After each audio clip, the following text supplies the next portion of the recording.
Dan mengundang perwakilan parpol, media massa, masyarakat, serta unsur-unsur terkait. KPU Kabupaten Bolmong Timur mengadakan focus group discussion untuk meminta saran dan masukan masyarakat luas dalam perumusan per KPU tentang pemungutan dan perhitungan suara pada pemilu serentak 2024 nanti. Dalam diskusi ini menghasilkan beberapa poin masukan yang nantinya oleh KPU Bolmong Timur akan diteruskan ke KPU Sulawesi Utara maupun KPU RI.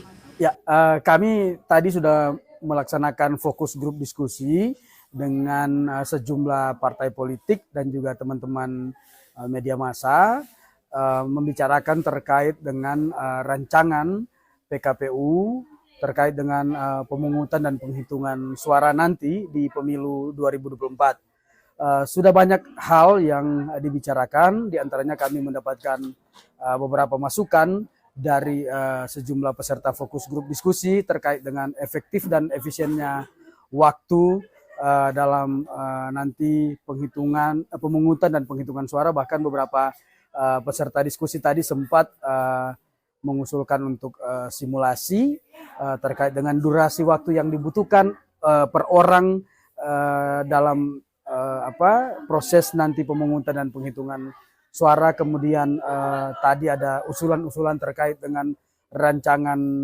model surat suara dan juga mekanisme-mekanisme lainnya yang terkait dengan pemungutan dan penghitungan suara.